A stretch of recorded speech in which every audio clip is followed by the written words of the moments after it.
ya apa dengan caranya mereka, dan itu seperti Monsignor bilang itu hal yang biasa. Tapi yang menarik, kenapa dari beberapa wilayah yang Monsignor kunjungi sebelumnya, sebelum terpilih itu, mereka sebut yang mulia, yang mulia. Apakah ada tanda-tanda khusus begitu ya?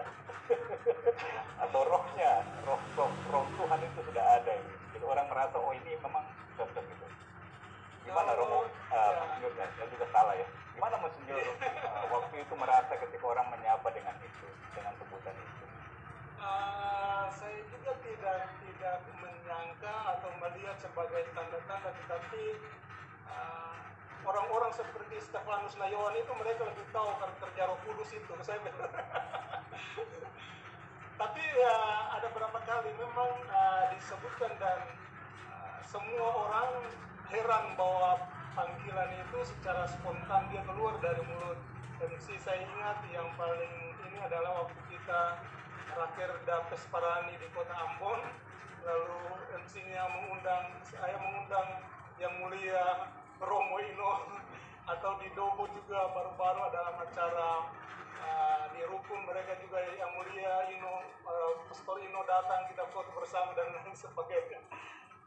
Tentunya saya tidak mau mengatakan bahwa kebetulan, tetapi juga bahwa entahkah itu Roh Kudus bekerja atau tidak, saya tidak punya pengalaman spirit sampai ke situ. Saya lihat biasa-biasa saja sebenarnya. Baik, Monsignor. Ya rupanya itu dilihat oleh umat, dilihat oleh rekan-rekan. Bro Fani ada sekarang ini selalu menyebut dengan itu, dan saya kira itu seperti masa penantian ya, dan itu terjadi sekarang. Dan kami tanggal 8 itu mengikuti dengan sangat baik suasana di mana Monsignor akhirnya diumumkan secara resmi di Keuskupan Amboina, tapi juga di seluruh Indonesia dan kita. Monsignor, tentu kita tahu bahwa sebelum diumumkan resmi pasti ada proses di mana misalnya dari Paus sudah menyampaikan kepada Monsignor tentang itu, dan saya ingin tahu, atau kami semua yang hadir di forum ini ingin tahu lebih jauh, ketika Monsignor mendapat berita itu, kira-kira apa perasaan yang paling dominan, atau perasaan apa sih yang paling kuat dalam diri Monsignor ketika diberitahu Romo Ino, kamu menjadi uskup untuk Keuskupan Amboina? Gimana sih suasana dan apa yang terjadi pada beberapa jam atau bahkan beberapa hari sesudah itu? Silakan.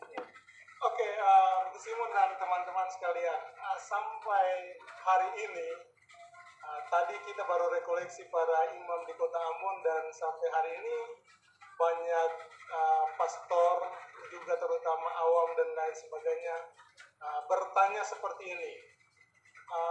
Pastor Ino tidak pernah dipanggil oleh duta ke Jakarta, karena selama ini saya tidak pernah pergi ke Jakarta. Tetapi bagaimana mungkin sampai tanggal 8 langsung pengumuman? Oke, saya mengisahkan sedikit supaya memang juga menjadi pengetahuan kita, karena ini sebenarnya di luar kebiasaan. Oke, jadi proses pencalonan uskup ini terjadi pada akhir tahun lalu, sekitar bulan Desember ini juga. Desember itu kita diminta kurikulum vitae. Saya tidak tahu siapa-siapa yang diminta, tetapi kepada saya, Sekretaris Pribadi Uskup meminta kepada saya untuk segera memasukkan kurikulum vitae. Lalu berjalan seperti biasa, saya tahun baru di kampung Waur. Lalu tanggal 2, ketika saya mau kembali ke Keing, itu saya terlambat kapal cepat. Akhirnya saya dengan beberapa anak kampung, kita charter speed dari Elat ke Batran. Itu 1,5 jam kita lari, tidak sampai 1,5 jam, hampir 1 jam, karena dekat saja. Oke, ketika saya turun dari speed, lalu saya membaca SMS, ternyata ada SMS dari sekretaris yang Indonesia, dari Nuncio Duta. Namanya Cornelis Pulung. Padahal Cornelis Pulung itu sebenarnya, nanti sebentar saya cerita bahwa dia adalah teman-teman saya di admin gereja Katolik di grup Facebook, itu sama-sama di sana. Jadi ketika Cornelis Pulung dia SMS bilang, Romo, 1 jam lagi Bapak Nuncio mau telepon untuk bicara. Saya bilang siap, Cornelis. Nah, dia tanya, Romo masih kenal saya tidak? Saya bilang, oh masih sangat kenal, karena itu saya biasa memanggil mereka di grup admin gereja Katolik itu adalah saudara-saudara muda. Salah satunya Albertan yang membangun 150-an gereja sekarang itu, Cornelius Pulung ini, atau Albert Wibisono yang sekarang dia juga menjahit jubah-jubah para imam dan lain di Surabaya itu teman-teman saya di GK. Oke, jadi saya masih duduk di Watran untuk minum kopi karena ada kenalan di situ, anak-anak itu mereka kenalan Onka. Kita minum kopi, lalu Nuncio dia telepon saya dan dia bilang, ya sudah Father, kita sekarang mendapatkan nama Anda untuk ini, lalu tanya-tanya sedikitlah tentang keluarga dan lain sebagainya. Lalu dia mengarahkan esok nanti Cornelis dia akan mengirim beberapa pertanyaan atau apa yang harus Romo buat esok. Jadi esoknya, bukan esok tapi sorenya saya langsung ditelepon lagi sama Cornelis. Lalu Cornelis dia bilang Nuncio minta Romo untuk mencari 2 teman sesama imam atau siapa teman kuliah di Manila di Universitas Santo Tomas. Lalu saya bilang, oke. Lalu saya pilih satu teman Romo OSC karena kita sama-sama tinggal di Manila 3 tahun, Romo OSC. Dan satu adalah teman saya dari Thomas Labina, dia sekarang sekretaris Keuskupan Larantuka. Dia kuliah juga di Santo Tomas tapi bagian pendidikan. Oke, dari situ lalu mereka meminta keterangan. Lanjutnya saya nanti dapat tahu dari Romo Thomas bahwa duta juga meminta Romo Thomas untuk meminta lagi 2 teman dari saya untuk memberikan kesaksian. Karena itu Romo Thomas dia mengambil seorang pastor MSC dari Papua Nugini. Karena dia adalah teman saya waktu mengikuti Ongo Information dengan Pastor Dino waktu itu, Dino Kalalo, 1 tahun di Antipolo, salah satu kota di luar kota Manila. Sedangkan yang lain juga diambil dari temannya lain. Jadi 2 teman itu mengambil 2 lagi. Jadi komunikasi pada tanggal 2 Januari awal tahun ini, itu adalah komunikasi terakhir saya dengan duta. Setelah itu proses di keuskupan saya tidak tahu persis. Duta berhubungan dengan pastor-pastor atau tarekat-tarekat dan lain sebagainya, saya tidak mengetahui persis siapa-siapa yang diminta dan lain. Tapi prosesnya memang mereka meminta banyak imam di keuskupan, tarekat-tarekat religius, MSC, TMM, PBHK, dan semua memberikan kesaksian. Bukan hanya tentang saya, tetapi untuk semua calon. Oke, jadi dalam perjalanan dari bulan Januari sampai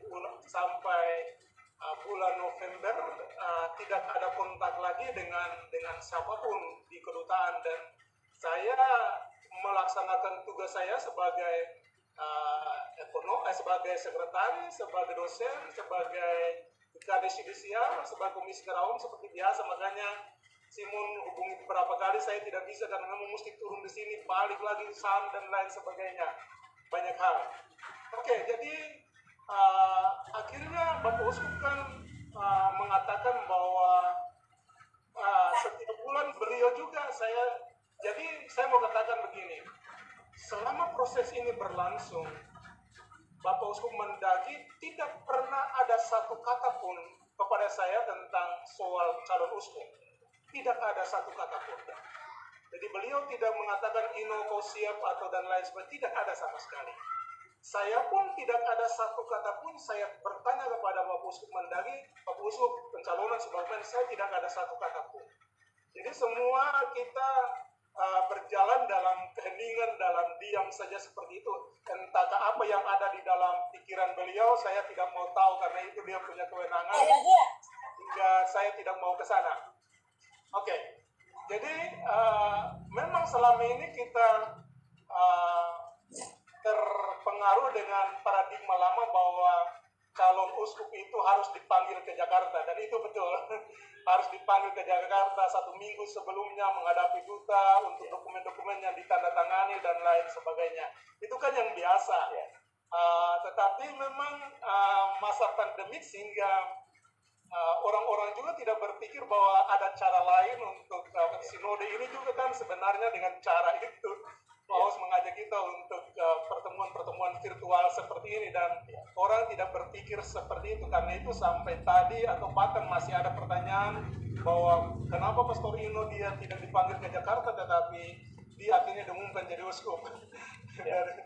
Dan itu memang itu yang terjadi. Jadi tugas terakhir saya adalah sebagai ketua UNYO kita harus menyelenggarakan musda di Dobo. Di Dobo dari tanggal 27 November sampai tanggal 2 Desember. Oke. Musda berlangsung seperti biasa dan selesai pada tanggal 30. Lalu tanggal 1 kita buat perpisahan dengan uskup. Tanggal 1 Desember itu, jadi kalau itu nanti tanggal 2 Januari Nuncio dia telepon pertama saya dan untuk bertanya, dan tanggal 2 Desember dia menyatakan bahwa Paus telah memilih saya. Jadi ini suatu yang mau bilang kebetulan atau tidak, ya sudah, itu tanggal-tanggal keramat ya. Oke, jadi tanggal 1 Cornelius dihubungi kembali karena selama proses berjalan juga saya memang dekat dengan Cornelius, tetapi saya juga tidak pernah bertanya satu kata pun kepada Cornelius. Kalau saya mau tanya bisa saja karena dia dekat dengan saya, tapi saya tidak mau jatuh ke arah itu. Karena itu saya tidak mau tanya. Cornelius juga sebagai orang yang bekerja di kedutaan, dia juga sangat menjaga rahasia. Jadi dia tidak mengeluarkan satu statement atau SMS apapun kepada saya tentang pencalonan itu.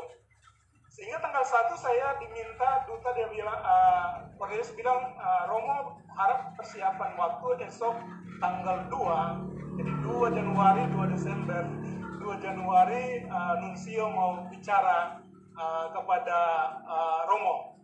Karena itu tanggal 2 saya sudah pesan tiket untuk ke Kei. Waktu itu singgah di Kei karena dengan Bapak Uskup dan rombongan, sehingga Bapak Uskup mereka mau terus ke Ambon, sedangkan saya dengan Pastor Goris Matli harus turun di Kei 1 hari karena kami berdua rencana pulang ke Kei besar, ke kampung, baru nanti tanggal 2 datang, tanggal 3, tanggal 4 kita kembali ke Ambon. Jadi tanggal 2 kita pergi ke bandara di Dobo, lalu pesawat karena kondisi cuaca di Ambon dan Kei hujan lebat. Karena itu pesawat yang sebenarnya jam 9.55 dia delay sampai jam 12.15. Karena itu ketika saya hitung bahwa kalau jam 12.15 saya pergi ke Kei dengan pesawat yang sama, itu berarti saya tidak akan tepat waktu ketika berbicara dengan Nuncio. Akhirnya saya bilang kepada Goris, dan itu Goris dan Pak John Dumat, karena kita 3 yang ada di ruangan itu, ruang tunggu, sementara yang lain sudah pergi makan untuk tunggu. Saya bilang saya mesti kembali ke pastoran karena saya mesti ada meeting penting sekali. Dorang juga nyanda tanya bahwa penting apa sekali bahwa mesti pulang. Soalnya kalau cuma meeting biasa dengan dosen dan lain sebagainya kan bisa dibatalkan, tetapi dorang nyanda curiga begitu dah. Akhirnya sudah kita kembali ke pastoran jam 12.15. Lalu kita mau masuk di kamar uskup mendaki, Pastor Regen dia kunci pintu. Akhirnya ada pintu di depan, kita dorong begini, oh ternyata pintu itu bisa terbuka karena cuma dorong tindis dengan tempat tidur. Akhirnya kita masuk, lalu kita WA Pak Wakil Uskup Pastor Tino Lahai dengan Regen bilang, Ade tolong jam 1 sampai jam 2 jangan ada yang tutup pintu, ada yang masuk karena kita mau pertemuan penting. Tapi dorang dua juga seperti para murid yang tidak mau jadi agak lamban untuk memikirkan, menghubung-hubungkan itu. Ya, akhirnya mereka juga tidak bicara, tanya apa-apa. Jadi di ruang itu, pertemuan itu hanya dihadiri oleh saya, di kedutaan cuma oleh Cornelis operator, lalu nuncio punya sekretaris pastor yang dari Perancis dan nuncio. Lalu cuma tambah saya. Ini gambarnya waktu kita meeting. Jadi dilihat. yang kepala itu nuncio punya sekretaris. Yang di atas saya dan nuncio di bawah. Oke. Jadi sudah setelah kata-katanya sangat singkat. Jadi ketika kita bertemu lalu dia tanya basa-basi dengan kabar dan lain sebagainya, lalu langsung tidak sampai 1 menit beliau langsung masuk dengan keputusan dari Bapak Paus. Dia bilang, Father, ini Paus sudah membaca semua dokumen dan menganggap pastor layak dan diangkat oleh Paus untuk menjadi uskup di Keuskupan Amboina sebagai penerus dari Uskup Mandagi. Beliau juga menyatakan bahwa saya harap tidak ada keberatan esensial untuk tugas ini karena ini adalah demi gereja, sehingga Paus meminta ketaatan penuh sebagai seorang imam untuk tugas ini. Oke, memang saya agak sedikit emosional dengan kata-kata itu, tetapi saya mencoba untuk menahan diri karena di hadapan nuncio, sehingga saya bilang oke, terima kasih. Dan proses selanjutnya adalah kita cuma doa Bapak kami, lalu setelah itu beliau bilang, setelah ini saya akan kirim dokumen untuk Father segera tanda tangan dan kirim kembali ke saya pernyataan kesediaan untuk menerima tugas ini dan ucapan terima kasih kepada Paus yang telah mengangkat. Oke, jadi setelah itu lalu nuncio kirim dokumennya 1 halaman saja. Dokumennya juga sebenarnya sudah ada formatnya. Jadi tinggal meminta saya untuk menambah 1-2 kata saja dengan bahasa Inggris patah-patah. Dan sebentar saya bilang, makanya tadi saya bilang Ibu Karima itu karena Ibu Karima itu kalau ingat dulu saya punya bahasa Inggris di Neleng itu tetap C dari semester 1 sampai semester 2. Jadi tetap C. Bukan salah Ibu Karima, tapi memang salah otak saya yang tidak mampu untuk bisa berbahasa dengan baik. Oke, jadi setelah itu lalu saya mengirim kembali dokumennya ke Bapak Nuncio. Hari itu juga, sore itu juga saya mengirim kembali. Nuncio pesan, Father segera kembali ke Ambon dan orang pertama yang harus Anda temui adalah Uskup Mandagi. Mengapa Uskup Mandagi? Karena ada beberapa alasan. Alasan pertama adalah Uskup Mandagi adalah seorang imam tarekat MSC dan dia begitu luar biasa bisa menghasilkan uskup seorang diosesat. Itu pertama. Jadi ucapan terima kasih saya, nuncio mengajak saya untuk ucapan terima kasih seperti itu karena jasa beliau. Kedua, proses ini adalah proses yang sangat singkat kalau di Indonesia. Sangat singkat karena tidak sampai 1 tahun sudah pengumuman. Jadi ini proses yang sangat singkat, yang tidak ada cacat celah. Kalau mungkin di luar ada cerita-cerita kesana kemari, tetapi ke nuncio itu tidak ada laporan-laporan apapun tentang itu di sana. Karena itu beliau menganjurkan saya segera bertemu dengan Uskup Mandagi untuk membicarakan tentang itu. Akhirnya saya datang hari Minggu, lalu masuk di Uskup Mandagi.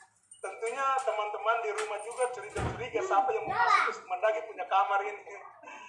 Padahal hari Selasanya, jadi hari Minggu saya balik bicara dengan Uskup Mandagi, lalu sudah sebenarnya selesai, orang 2 saja yang tahu proses itu dan sudah ada uskup baru dan lain sebagainya. Tapi Uskup Mandagi tetap menasihati saya untuk menjalankan segala sesuatu seperti biasa. Karena itu saya masih memimpin rapat kuria lagi pada hari Selasa sampai hari Rabu untuk pengumuman itu. Jadi hari Selasa saya pimpin rapat seperti biasa sebagai sekretaris dan segala sesuatu diatur seperti biasa. Surat pemberitahuan untuk pengumuman sebenarnya dikeluarkan hari Selasa, tapi Uskup Mandagi bilang kami doa terus saya bilang Pak Uskup udah baik kata orang kasih, kalau hari ini nanti heboh lagi, nanti siapa yang jadi uskup besok ini? Jadi nanti hari Rabu saja baru, saya sudah siapkan suratnya, tetapi hari Rabu setelah rapat baru saya kirim. Jadi hari Rabu setelah rapat baru saya kirim surat itu yang langsung viral itu. Memang banyak orang juga terkecoh karena surat itu sendiri ditandatangani oleh saya sebagai sekretaris. Sebagai sekretaris. Lalu kedua memang saya tidak pernah berjalan ke Jakarta selama ini. Jadi memang semua serba ini teman-teman sesama anggota kuliah tanya juga, saya bilang biasa-biasa, tapi rupanya mereka curiga karena setiap kali saya habis pimpin rapat saya langsung ke kamar karena ada mau terima telepon dari Nuncio atau dari kardinal. Lalu habis itu baru mereka cerita. Oke, jadi sampai hari pengumuman itu juga memang bukan hampir, tapi memang semua tidak tahu sama sekali. Karena memang kita ada pada paradigma yang lama itu calon harus dipanggil ke Jakarta, sehingga makanya Uskup Mendagri bilang, orang ini belajar IT bagus-bagus, tapi kita bisa kelabui orang itu. Dia bilang, kita bisa kelabui orang karena kita sama ini kan sama Zoom toh. Siapa orang yang nggak mengerti barang itu? Nggak mengerti. Oke. Jadi sudah akhirnya pengumuman itu dan sampai sekarang seperti biasa saya masih menjalankan tugas seperti biasa karena semua peralihan tugas nanti pada tanggal 23 April. Mendagri masih bertugas sekarang. Saya Natal ini membawa mahasiswa 24 orang ke Buru untuk saya Natal di sana dan kegiatan seperti yang sudah nanti sebentar saya ceritakan. Itu saja yang pengalaman untuk ini. Ya, Simon. Baik, Monsinyur, terima kasih banyak itu sharing. Artinya menjawab juga banyak pertanyaan dari antara kita di sini maupun juga umat. Bagaimana dengan proses yang seperti ini dan bertanya-tanya juga kok tidak pernah ke Jakarta tapi akhirnya ditetapkan sebagai uskup ya. Padahal ya seperti Monsinyur bilang tadi ya digital. Bisa dengan cara ini ya bisa secara formal juga ya. Oke, ada beberapa poin penting nanti kita gali lebih lanjut. Monsinyur tadi sudah cerita beberapa teman di Jakarta. Kemudian terakhir sekali Monsinyur bilang nanti akan ke Buru. Itu beberapa aktivitas tapi juga pelayanan yang nanti saya akan gali supaya juga menjadi inspirasi untuk kami yang lain. Oke, Monsinyur minum dulu, mungkin sudah. Tentu ada Ibu Karema juga yang hadir. Ibu Karema juga menanti dari saya akan. Ibu Karema ya, beliau sudah chat di sini. Tapi Monsinyur kami kan lihat yang sekarang ya, dan banyak orang juga tidak menyangka kalau Monsinyur akhirnya terpilih sebagai uskup di Keuskupan Amboina tanggal 2 Januari sampai 2 Desember itu waktu yang singkat dari Monsinyur bilang juga, tapi momentum tanggal 2 itu lalu menjadi tanggal penting akhirnya ya untuk Monsinyur juga. Saya tidak tahu nanti refleksi Monsinyur kemudian. Tapi kan ini semacam puncak lah, saya istilahnya kan semacam puncak dari sebuah perjalanan hidup, perjalanan pribadi juga, atau perjalanan juga sebagai seorang imam. Jadi saya ingin sedikit kembali ke masa jauh sebelum sekarang telah menjadi uskup. Monsinyur, apakah sudah telepon mama di kampung? Sampai sekarang saya belum telepon. Belum telepon ya? Ini memang anak kurang ajar. Tapi yang adik kakak lain saya sudah telepon. Ya pasti mama pasti sudah dengar lah ya. Pasti diumumkan dari semua sudah dengar ya. Oke. Monsinyur, mama sekarang usia berapa tahun? Mama belum ngecek. Sekarang 85. Tapi masih segar. Saya lihat sudah tidak bisa keluar rumah, masih tinggal saya di rumah sekarang, sudah tua. Saya ingat kalau tidak salah posting di Facebook tahun lalu sempat ketemu dengan mama dan saya ingat mama pakai baju warna biru ya. Iya, saya ketemu bawa dengan dia ke rumah Monsinyur sakit. ya. Saya bawa dia ke rumah sakit. Ke rumah sakit, oke. Nah, Monsinyur tentu nanti saya akan tanya juga soal Bapak, tapi bagaimana Monsinyur mengalami kekuatan seorang ibu mendampingi Monsinyur dari kecil, akhirnya toh masuk seminari dan akhirnya terus menjadi imam dan sekarang bahkan menjadi uskup ya. Jadi seluruh perjalanan itu dari refleksi pribadi Monsinyur, peran seorang mama dari kecil, mungkin dulu tidak mau kamu jangan masuk seminari misalnya, atau apa sih kisah-kisah yang menarik dan makna yang Monsinyur angkat dari peran mama dalam seluruh perjalanan itu? Monsinyur, kami mau dengar sharingnya. Oke, saya punya mama cuma tamat SKTP ya, SKTP yang di Langgur itu, setingkat SMP ya, setingkat SMP. Jadi beliau punya keahlian cuma menjahit dan bertani. Tetapi yang saya sangat berkesan bagi saya itu adalah beliau adalah anggota apostolat konferia, dan saya senang setiap malam ketika mereka berdoa itu mama selalu bawa saya. Tapi bawa saya ikut mama itu bukan pertama-tama untuk berdoa, tapi untuk makan keladi wawur itu. Karena biasanya ada doa kan, ada goreng-goreng ya. Jadi itu dari waktu biasa. dulu. Oke. Ya, jadi dari seorang mama sebenarnya saya mendapatkan soal nilai spiritualitas. Jadi kedekatan dengan Tuhan, bagaimana, karena untuk beliau, untuk soal doa tidak boleh alfa untuk beliau. Dan dia tidak hanya menunjukkan lewat kata-kata, tetapi lewat tindakan dan perbuatan. Dan itu yang saya belajar dari beliau. Dan yang kedua adalah soal dia punya kesetiaan. Jadi misalnya setiap pagi kita, kalau SMP kan sama dengan Bung Simon, Simon berjalan dari Bombay, kita berjalan dari Wau, dan 5 kilo kita berjalan sampai ke darat. Tentunya beliau jam 5 sudah harus bangun untuk menyiapkan makan, karena kita setengah 6 sudah harus berangkat dari Wau. Dan itu dia sama sekali beliau tidak pernah mengajak saya untuk masuk seminari. Tapi kondisi di rumah itu membuat saya akhirnya tergerak ke sana. Jadi tidak ada satu kata pun yang keluar, mesti masuk seminari, tidak. Tetapi dengan dia punya didikan dan lain sebagainya itu, lalu saya mengambil makna bahwa harus ada sesuatu nilai lebih dari itu, dari mama, dari hal yang nilai rohani. Tapi juga soal perhatiannya. Jadi seorang ibu memang, saya ingat persis satu kali ada teman saya di SD, dia pukul saya sampai itu muka bintol-bintol begitu. Saya mama memang agak, Pastor Gino tahu itu, mama agak keras. Jadi dia bawa saya sampai di rumahnya, dan dia minta orang tuanya mesti hadirkan anaknya untuk dia pukul sama lukanya seperti saya, baru dia senang. Jadi itu sedikit protek, bukan sedikit tapi sangat protektif, yang bahkan berlebihan. Tapi dari situ ya saya belajar dia punya kesederhanaan itu saja. Ya itu semua. Baik, jadi ada poin di mana hidup rohani mama itu lalu menjadi boleh dikatakan tanah yang subur.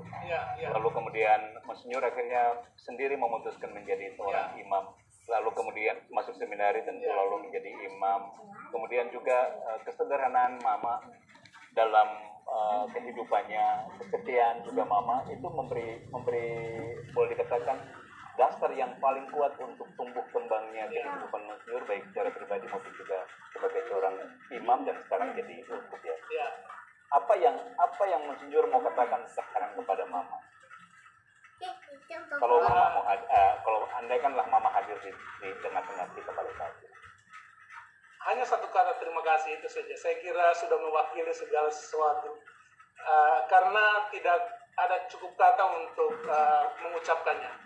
Saya kira untuk satu kata terima kasih sudah harus mewakili segala sesuatu, karena banyak hal, walaupun memang saya punya pengalaman hanya dari lahir, SD, SMP saja berada bersama dengan mama, itu saja pengalaman itu. Sama dan seterusnya sampai sekarang kan jauh dengan jauh. Baik, terima kasih Monsinyur untuk sharing tentang mama. Kita ingat juga sharing tentang bapak ya. Saya dulu ingat waktu sama-sama dulu dengan Monsinyur waktu itu Bapak adalah seorang kapten kapal pelita ya. Nah, Monsinyur, kita belum dengar nih cerita tentang bagaimana perjuangan beliau sebagai seorang kapten kapal, bekerja lama mengabdi untuk gereja misi ya, terutama di Rumah Sakit Jablarat. Dan apa apa yang Monsinyur lihat dari kehidupan seorang bapak, walaupun mungkin sampai sekarang beliau sudah tidak ada bersama dengan kita. Monsinyur cerita sedikit, kami mau dengar cerita tentang bapak itu. Oke, pertama mengherankan bahwa orang yang tinggal di gunung menjadi kapten kapal di laut, itu heran bahwa dia bisa itu. Orang Waur dan dia bawa motor pelita itu kan sangat mengerankan karena tidak terbiasa. Kedua, saya dari rumah, jadi memang kita mama sangat bertolak belakang dengan bapak. Jadi bapak ini memang karena dia hidup lama dengan para suster Belanda, sehingga nilai kedisiplinan, nilai keuletan kerja itu sangat nampak. Walaupun yang tadi saya bilang bertolak belakang dengan mama itu karena dia suruh kami tidak bolos dalam misa, misalnya ibadat, tapi dia sendiri tidak pernah pergi misa. Dia tidak pernah jarang-jarang Natal dan lain sebagainya baru dia pergi, tapi kalau minggu biasa hampir tidak pernah. Karena itu pengalaman hari Minggu biasa dengan mama saja. Tapi dari beliau memang dia selain dia kapten kapal pelita, tapi dia adalah seorang tukang yang hebat menurut saya. Karena itu dia punya perkakas semua biasa. Saya pulang SD dan lalu pakai lengkap lah pada zaman itu. Tapi untuk di motor ini lalu beliau memang pengalaman Aikub Katlarat dengan Pantai Langgur itu sangat membekas dalam pikiran saya karena waktu kecil beliau selalu membawa, dan ketika dia tanya, nanti kau punya cita-cita jadi apa? Saya mau jadi kapten kapal. Karena lihat bapak bawa kapal itu, makanya kapten kapal. Ya mungkin sekarang beliau bergembira karena dulu dia cuma kapten kapal, sekarang saya kapten di sebuah gereja keuskupan. Kapten di keuskupan, ya, kapal keuskupan. Ya. Jadi dengan saya ingat persis ada beberapa kali kita memang ombak sangat kencang antara Langgur. Kalau datang musim-musim itu memang orang-orang besar pasti tahu itu memang laut sepanggal itu memang bergolak luar biasa. Tapi ketika turun ke beliau biasa-biasa saja. Dia ini kapal sebentar saya menangis di atas dan lain sebagainya.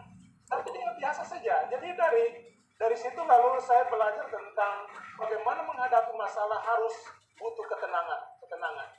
Jadi ketenangan jiwa itu mempengaruhi pikiran kita juga tindakan kita.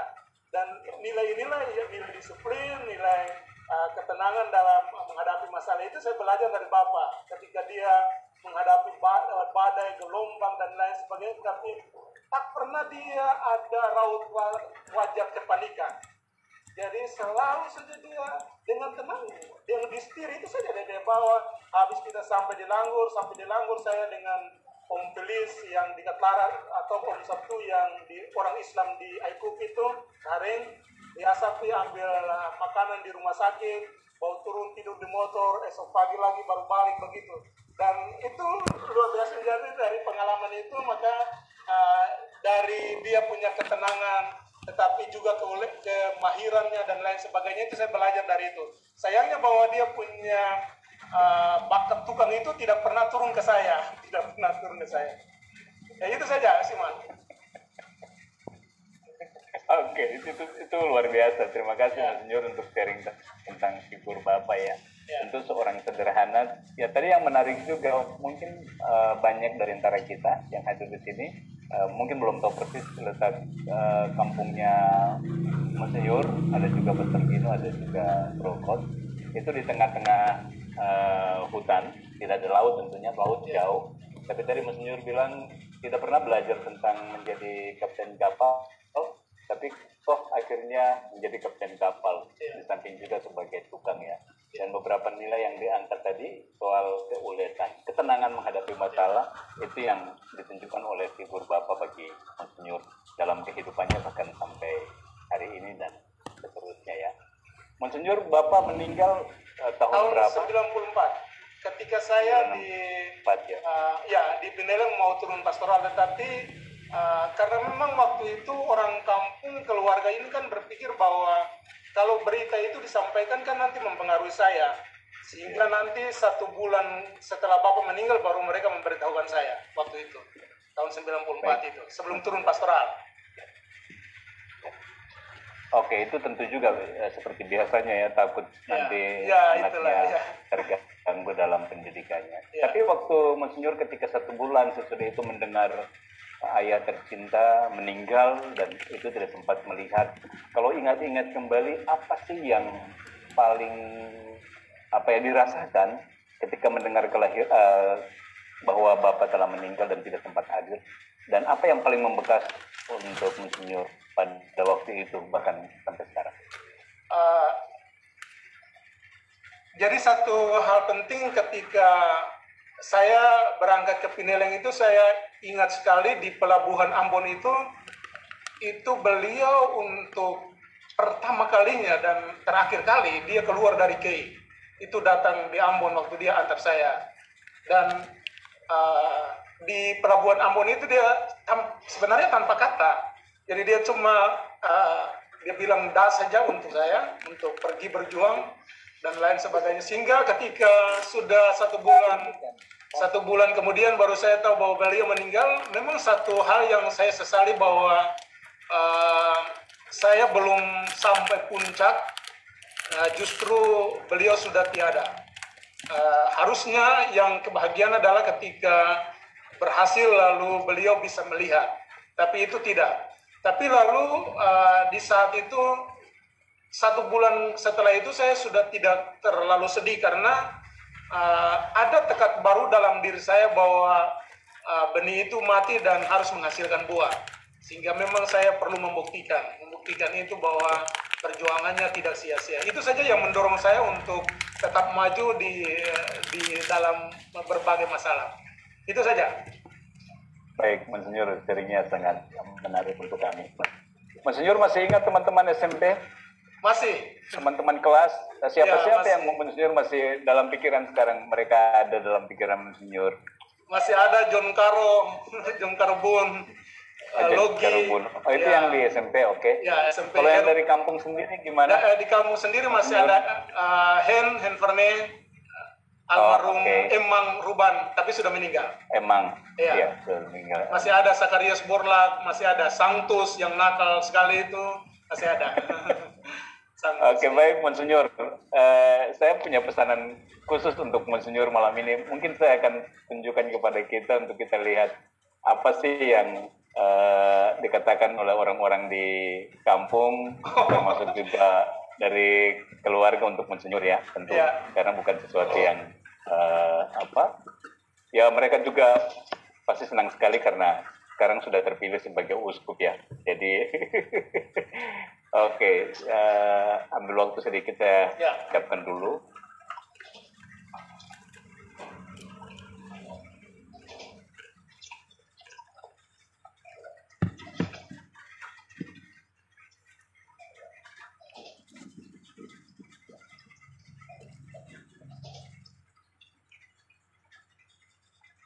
Ya, Bapak Ibu, para pastor suster, mari kita dengarkan beberapa hal yang kami coba ya minta teman-teman untuk mencari beberapa informasi. Mari kita dengarkan.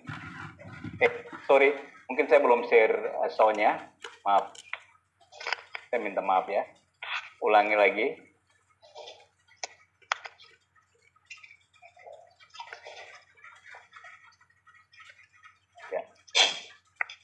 Oke, sekarang sudah.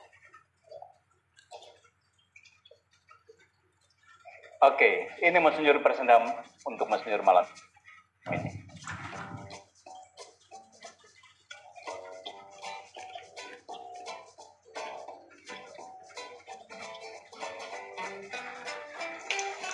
Dari adikmu di rumah tua mengucapkan selamat atas terpilihnya Tuan Seno Mitra Player sebagai uskup di Keuskupan Ambona. Tuhan bersamamu dalam tugas pengembalaan. Baik, dari adikku di rumah tua mengucapkan selamat atas terpilihnya Tuan Ino Mutra PR sebagai uskup di Keuskupan Ambona. Tuhan bersamamu dalam tugas pengabdianmu. dari Mama di rumah tua mengucapkan selamat anakku Tuan Ino Muda sebagai uskup Amboina. Am herdua nit harang ini welwel di babana juga saja.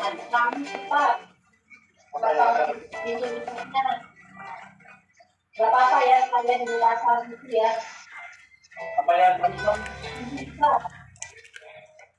Ya, kapan bilangnya kita jelasan ini.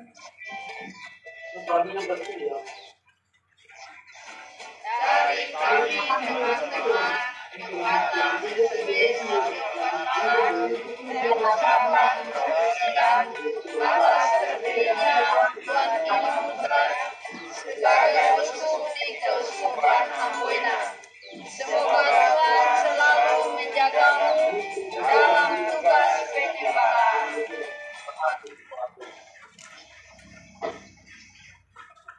Demikian Monsinyur, apa perasaan Monsinyur ketika lihat di kakak, mama, dan teman-teman? Ya, senang bahwa ya artinya apa yang mereka rasakan juga saya rasakan. Pasti bahwa dari kebersamaan kami sama-sama, lalu saya seperti ini, tentunya juga mereka mengambil bagian dalam hidup saya. Senang, bahagia melihat mereka. Baik Monsinyur, mereka sudah sampaikan ke kami. Kami minta untuk tim, kita minta untuk mereka siapkan, jangan beritahu ke Monsinyur supaya kita putar pada malam ini ya. Khusus untuk saja.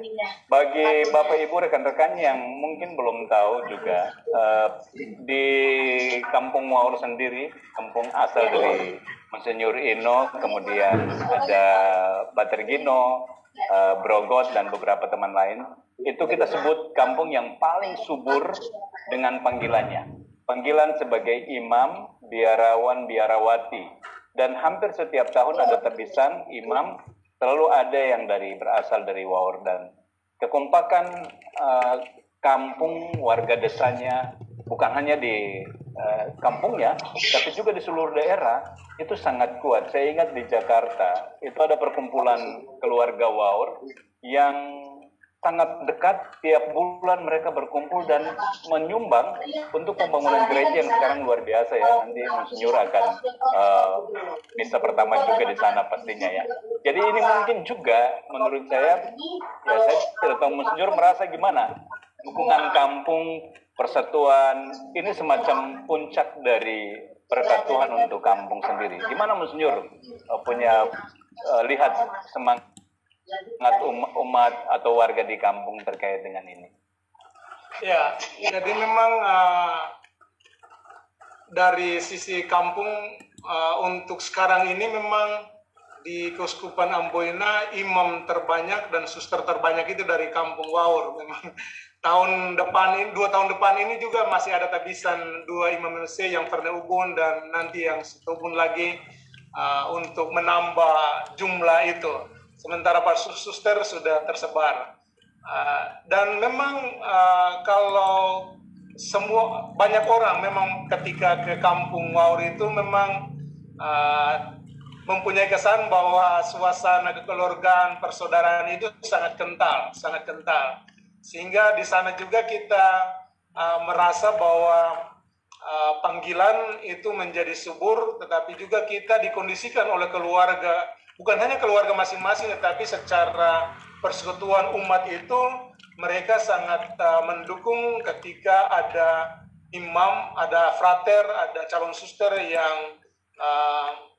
mau untuk di jalan panggilan. Sehingga saya kira memang ya kebanggaan saya terhadap orang-orang Waur ketika saya pergi juga dari ujung kampung sampai ujung di sebelah, tidak ada sekat-sekat begitu. Jadi kita jalan bebas, diketahui oleh semua, dan semua merasakan itu. Merasakan. Pastor Gino pasti tahu persis itu. Ya itu saja sih, Mbak. Oke, dan sebagai untuk kita tahu bersama satu kebanggaan yang paling ya fanatik lah ya. Kalau di K itu keluarga dari Wawor selalu fanatik. Pusat kampungnya itu di K itu ada pusat kampung, dan pusat kampung dari Wawor itu namanya El Bulil. Jadi selalu boleh dikatakan kebanggaan kepada Woma, istilah pusat kampung itu Woma. El Bulil itu selalu ada dalam diri setiap anak kampung, termasuk juga Monsinyur Pastor Gino yang hadir bersama dengan kita ya. Jadi anak-anak El Bulil dengan kondisi seperti itu tumbuh subur panggilan dan berhasil akhirnya lahir seorang uskup dari sana. Kita berikan aplaus. Silakan Bapak Ibu, rekan-rekan berikan apresiasi ketik atau itulah silakan berikan apresiasi untuk Kampung Wawor yang menghasilkan begitu banyak imam, suster, dan juga sekarang masih banyak frater yang belajar. Baik, Monsinyur, itu tentang kampung. Saya ingat waktu dulu di Seminari Langgur, Monsinyur itu seorang pemain sepak bola yang hebat, striker ya. Kalau kami yang tamatan Langgur, pertahanan, back. Oh iya, pertahanan, betul. Oke, pertahanan ya, back ya. Dan paling kuat, fisiknya paling kuat, larinya paling lincah. Prinsipnya beliau adalah bola boleh lewat, tapi orang tidak boleh lewat. Ada Yani Rasu itu, Yani Rasu. Ya, ini sampai dibawa sampai ke Pineleng. Monsinyur, kita waktu di Seminari Langgur dan juga ya kita bertahap ya. Kalau Seminari Langgur, apa yang paling berkesan? Apakah hanya soal bola yang pindah dari lapangan SPG ya? Itu artinya papan klasemen, papan bawah, kemudian pindah ke lapangan Sekeus menengah, dan Serie A-nya itu di lapangan Auri. Kami punya 3 lapangan. Monsinyur, apa yang paling berkesan dari model itu yang ada di Seminari Langgur yang membekas untuk Monsinyur? Saya kira yang membekas di Seminari Langgur, justru yang membekas itu bukan yang baik-baik, justru yang karena yang membekas itu ketika saya disporsing gara-gara nonton Sampdoria main bola kaki di luar. Atau ketika kami pergi beli ikan dan embal lalu datang gantung, ternyata Pastor Boris mereka pergi ambil lagi barang itu. Tetapi yang mau saya katakan bahwa di Seminari Langgur pertemanan antar seminaris itu sangat luar biasa. Karena itu memang sampai sekarang kita masih baku kontak itu karena itu. Yang luar biasa saya kira persahabatan antar teman. Saya kira itu saja yang berkesan. Dan itu menjadi kekuatan. Ya, menjadi kekuatan sampai sekarang ya. Baik, kita bergeser ke Seminari Pineleng. Tadi sempat beberapa, ini ada Sales, ada Yani, beberapa teman semua ada pengalaman. Pasti ada pengalaman khusus, tapi abaikan dulu pengalaman personal mereka. Tapi Monsinyur ada karena kecintaan bola itu, tadi sudah sempat disebutkan, hampir pernah dikeluarkan dari seminari. Hanya karena nonton bola. Waktu yang dilarang waktu itu, saya juga waktu itu ada ya. Gimana Monsinyur? Kisah itu bersama dengan teman-teman seangkatan. Coba ceritain sedikit supaya kita tahu ya kisah-kisah sedikit nakal waktu seminari tinggi.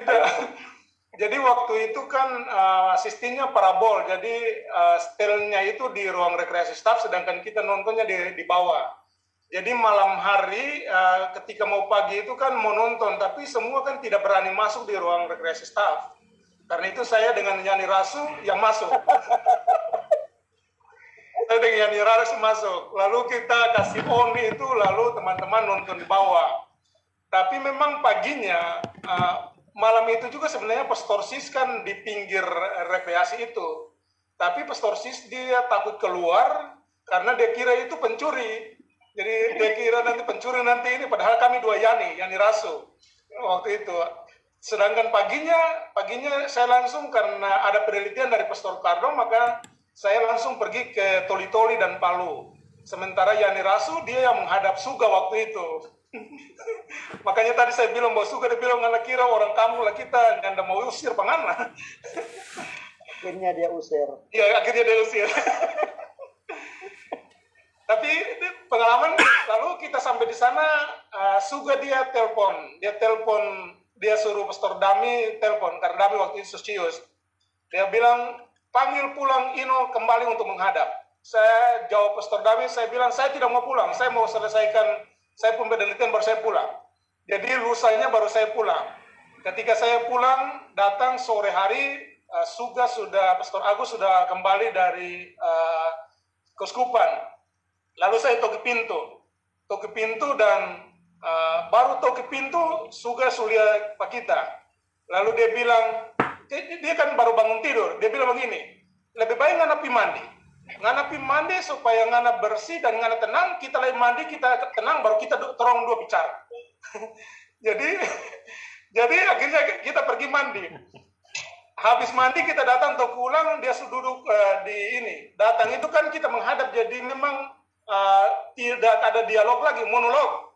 Hampir 2 jam itu dia kata-kata kita dari awal sampai terakhir. Jadi dia kata-kata kita dari awal sampai terakhir.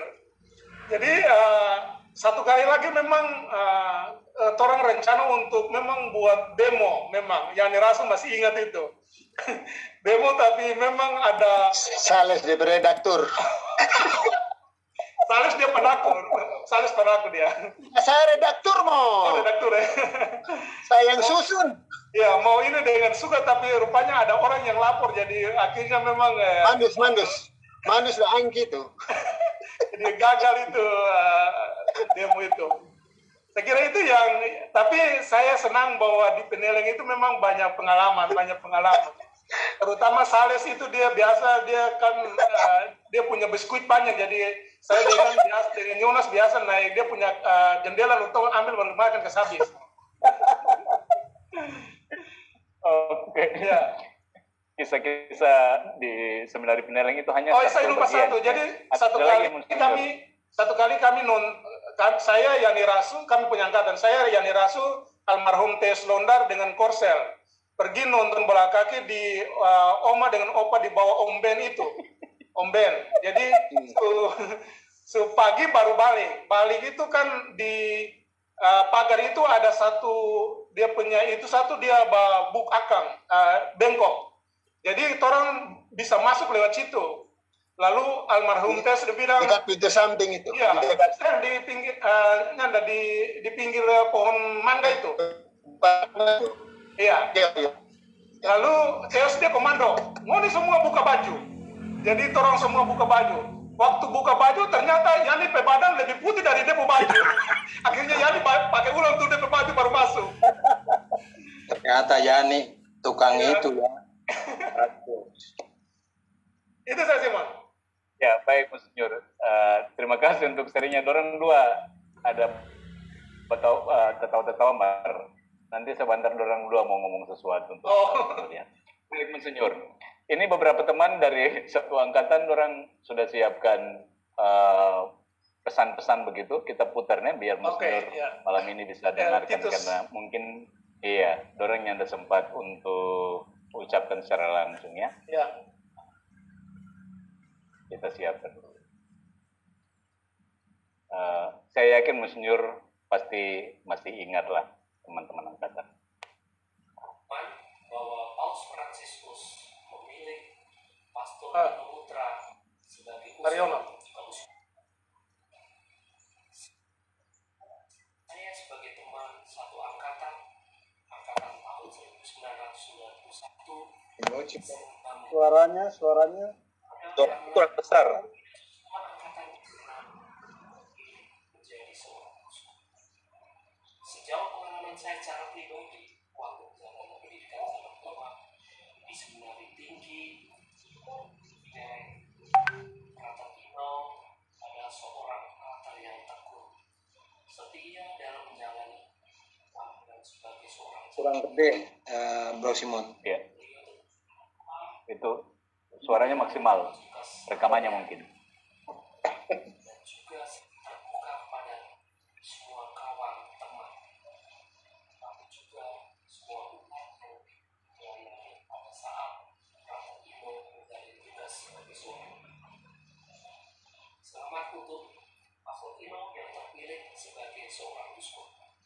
Semoga Tuhan yang mempercayakan Pastor sebagai seorang uskup bisa menggalakan umat itu secara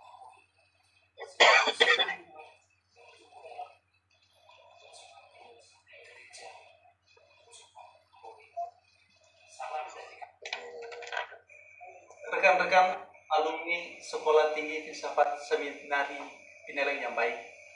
Saya Reinhard Adel akan menceritakan tentang Uskup Inomutra, Uskup Keuskupan Amboina yang baru. Saya mengenal Uskup Inomutra pada tahun 1991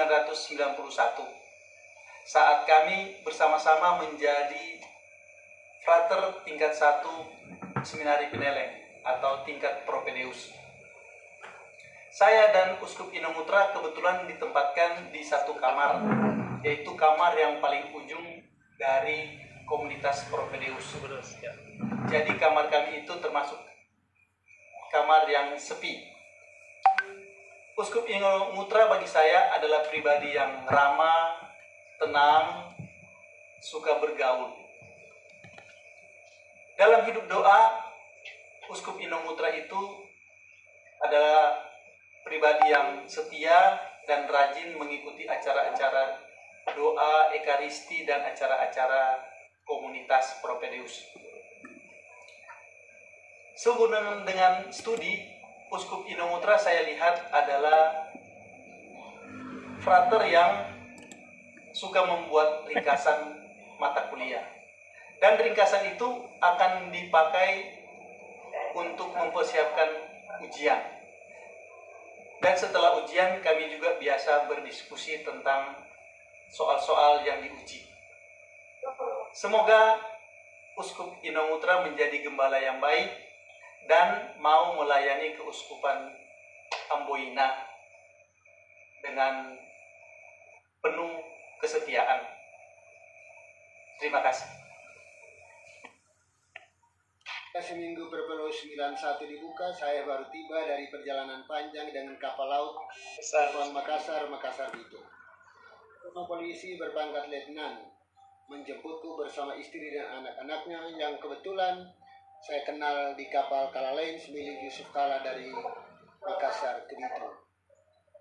Oleh polisi saya diantar ke Pineleng dan prefek waktu itu Pastor Sis menerima saya dan memanggil Inomutra dan Tius Penyapain dari Amboina untuk mengantarku ke kamarku di unit Mateus. Keduanya ikut membawa tas dan koper buku saya. Itulah pertama kali saya bertemu dengan Inomutra. Berlanjut dalam bersamaan di Propedeus, orangnya sederhana dan bersahabat, rendah hati dan suka membantu. Relasi kami berlanjut di Poem. Bersama Ino kami banyak terlibat dalam urusan rohani karena kami pastor bergantian di Poem. Kalau urusan rohana, beliau lebih banyak dengan Jonas Keulan dan Hensi Boynya almarhum dengan komandannya Yani Rasul kawan saya. Maaf ya Baku Sedu. Orangnya sederhana memang, tekun belajar dan rendah hati. Di samping itu orangnya disiplin meski pernah ditangkap karena nonton TV di ruang rekreasi bawah tengah malam. Di tingkat minor B kami nakal bersama, sedikit demo ke rektor. Pertemuan bersama terakhir kami bertemu di Pelabuhan Manado. Mereka dari Pineleng, saya dari Katedral Manado, dan kami menuju Ambon untuk pastoral.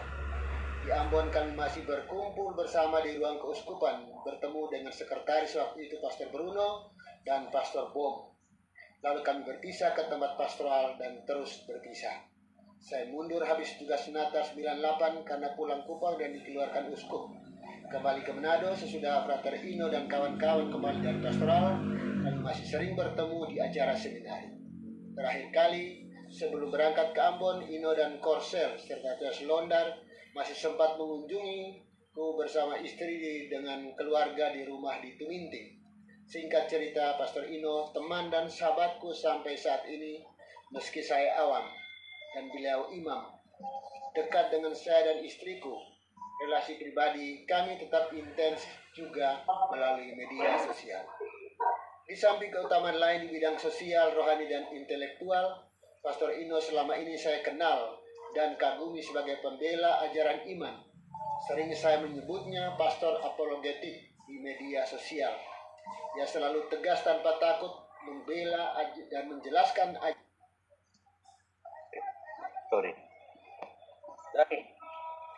seminggu berpeluang dan satu dibuka, saya baru tiba dari perjalanan. satu lagi dari Yani. Yani langsung saja sebelum saya beranjak ke berikutnya. Teman seperjuangan untuk nonton, gara-gara nonton kan berdua sangat akrab sampai dapat ini sama-sama. Yani, pesan singkat untuk Monsenyor Ino. Pemain yang saya bilang baik-baik semua itu. Yang tidak bagus nanti dijapri.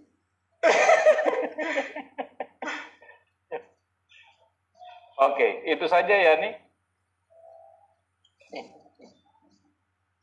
Waduh, ada video saya itu. Ada videonya.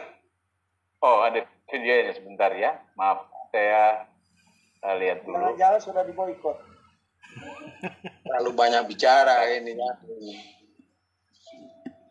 Makanya diboikot. Saya mesti. Oh iya, ada. Bentar ya. Mohon maaf, Bapak Ibu. Kita dengarkan sahabat pastor yang Monsenyor yang sama-sama berjuang untuk nonton. Saya Yani Rasu mengucapkan selamat profesiat kepada Monsenyor Ino Ngutra yang telah menjadi uskup di Keuskupan Amboina. Juga selamat kepada seluruh umat Katolik di Keuskupan Amboina karena telah memiliki seorang uskup yang baru, seorang gembala yang baru.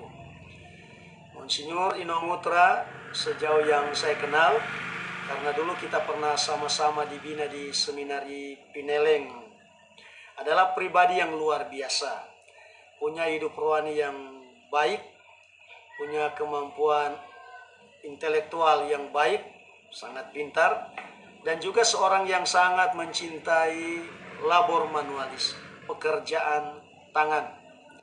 Beliau adalah sahabat dan musuh saya di lapangan bola kaki.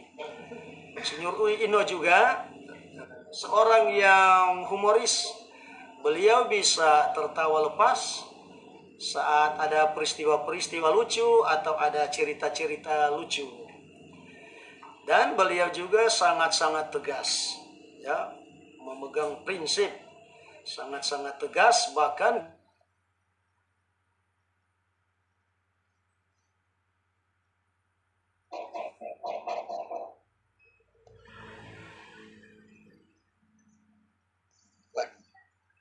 kancing.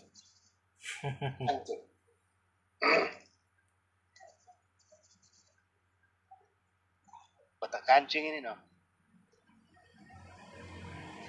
Japri. Apa yang ini tuh bak kancing sendiri ini bagaimana ini? Terlalu Japri Jo itu yang jajah. Dia mau bilang yang jahain kau sampai tak kancing begini. Iya, stop. So, out of recorder. Recording stopped. Juga siap. Apa recording so stop itu, betul itu. Leni ada. Teman, itu kata ketiga itu penting itu, Sales.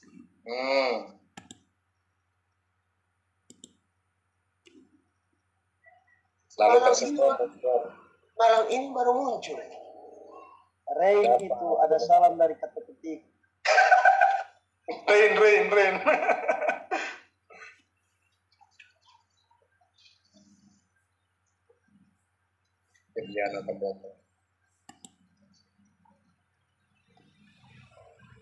Karena ketua kayaknya terlempar. Recording in progress. Simon terlempar. Oke. Ya, mohon maaf sebesarnya Bapak Ibu tadi internet di tempat saya tiba-tiba hilang ya sudah tidak sempat sambung. Baik, terima kasih Bro Yani untuk sharing dan beberapa teman lain. Tadi Monsenyor juga bilang tentang guru bahasa Inggris yang katanya karena diri sendiri salah tidak belajar bahasa Inggris baik-baik, no? Oke, jadi mohon Bro David tolong spotlight Bukarema beberapa poin yang atau mungkin kesan kepada Monsenyor yang ada bersama dengan kita. Ibu silakan. Selamat malam. Wah, sudah. Malam Ibu Karima. Mesti panggil Monsinyur ya. Iya, malam. Jadi tadi saya bilang biar C tapi tetap bisa dipakai itu untuk. Iya. Iya, sebab dulu kalau biasanya kalau yang belajar tidak mau belajar mereka semua pernah bilang. Kalau yang dari keuskupan Manado bilang paling-paling kami dibuang ke tugas di lubang. Tahu kan? Kalau yang dari Ambon bilang ya paling begitulah. Rupa sama dengan rupa apa namanya Bro Simon, dia bilang ya kami ke Bombay. Saya waktu itu tidak tahu kan Bombay di mana sebenarnya. Itu Bombay perlu bahasa Inggris. Bukan Bu, Bombay di Ambon. Termasuk juga yang Monsinyur Ino itu yang bilang ya paling saya Inggris C sudah cukup lah Bu. Paling tugas nanti cuma di pulau-pulau di Ambon saja itu nggak dipakai juga tuh bahasa Inggris. Iya. Tapi salah satu yang dulu kalau saya mengajarkan tentang future tense kan selalu saya bilang kamu mau jadi apa nanti kira-kira berapa puluh tahun lagi. Salah satu bilang mau jadi uskup itu Monsinyur. Lupa. Saya masih ada satu. Kalau yang lain ada seperti rupa ini Yani selalu orang saya sekitar 10 tahun saya punya rumah besar, dia bilang begitu. Kebetulan saya lagi beres-beres di gudang, saya masih dapat itu kertas. Salah satu yang itu waktu itu belum pengangkatan musik, salah satu yang bilang mau jadi uskup itu Monsinyur Ino. Oh ya. Sudah ada cita-cita kan. Kalau yang lain saya bilang kok enggak ada ya yang bilang mau jadi uskup? Kenapa? Yani bilang dia mau punya rumah besar. Kita nanti kalau pulang sampai di rumah sudah ada istri yang menunggu dengan anak-anak. Tapi kenyataan kan? Oh iya. Betul. Farida ada buat. Yani itu. Itu sudah bisa jadi uskup. Baik, saya kan selalu bilang ini yang mau jadi yang bercita-cita mau jadi uskup cuma sedikit sekali dari berapa dulu banyak kan satu kelas waktu itu. Iya, banyak. Ya, banyak kan. Jadi saya bilang kenapa yang lain tidak ada yang mau jadi uskup, cuma beberapa di antaranya Monsinyur Ino. Oh, akhirnya terjadi ya. Terjadi ya. Sudah bisa membayangkan kan. Ya. Ya. Terima kasih Mam Karema untuk sharing singkatnya. Sama. Baik. Lanjut, ada di sini senior dari satu kampung juga, Pater Gino hadir bersama juga dengan kita. Jadi saya berikan sedikit, Pater Gino silakan memberikan beberapa ya kata-kata kesan atau apa terhadap Monsinyur. Silakan Pater.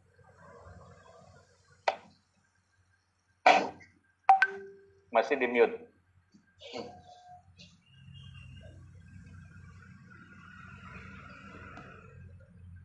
Halo, dengar suara saya? Ya. Ya, selamat malam semua. Pertama-tama provisiat untuk uskup baru, Uskupan Amboina, Monsinyur Ino. Saya panggil Monsinyur Ino. Tapi ke dalam keluarga pangkat keponakan. Karena mamanya itu saudara saya. Saya selalu sejak awal ketika mulai dengar beliau diangkat menjadi uskup, malamnya saya langsung SMS provisiat Monsinyur Ino. Saya langsung SMS begitu, provisiat Monsinyur Ino Ngutra. Artinya apa? Artinya bahwa ini adalah jabatan yang diberikan oleh Paus. Tidak ringan tentu saja jabatan itu. Tapi kita semua senang, bergembira karena 1 tahun menunggu uskup baru untuk Keuskupan Amboina dan pada tanggal 8 sudah diumumkan. Itu menggembirakan. Memang cukup cepat prosesnya dibandingkan keuskupan lain yang saya tahu. Cukup lama, bertahun-tahun baru ada uskup yang baru. Tapi Amboina cukup cepat, artinya bahwa Monsinyur Mandagi sudah mempersiapkan orang, ya kader-kader yang bagus-bagus di keuskupan, dan itu prosesnya cukup cepat. Pertama, jadi tentu saja senang bersama-sama dengan Keuskupan Amboina, dan secara pribadi saya sebagai imam religius memang sejak awal suka kalau keuskupan itu dipimpin oleh uskup-uskup dari imam-imam projo. Kita sebagai MIC tentunya senang, berbangga bahwa daerah kerja kita yang dulu kita bina, kita bimbing, kita pupuk, kita kembangkan, kita tabur benih, dan kemudian menghasilkan imam-imam projo, dan dari sana lahirlah uskup-uskup projo yang nanti akan memimpin keuskupan, dan itu membanggakan kita semua, dari kongregasi MIC, kita bangga. Tentu saja di tempat lain juga seperti itu. Sebagai keluarga tentu saja kita juga senang, berbangga, tapi kita selalu mendukung dalam doa, karena tugas yang diberikan oleh gereja kepada uskup baru, Monsinyur Ino, tidak gampang. Keuskupan dengan sangat luas seperti itu tentu saja tidak gampang. Sangat berat. Pengalaman Monsinyur Mandagi berbicara seperti itu, bahwa keuskupan yang luas, besar, dan banyak umat, banyak imam-imamnya, tentu saja tidak gampang. Tapi kita percaya bahwa Roh Kudus akan membantu, menolong Monsinyur yang baru untuk dapat memimpin keuskupan itu. Kami pasti mendukung, kita pasti mendukung. Ada tantangan pasti saja, ada kesulitan, tapi juga pasti di sana ada kebahagiaan, ada sukacita. Tentu saja sekali lagi bersiap dan senang atas terpilihnya uskup baru di keuskupan. Kurang lebih itu saja.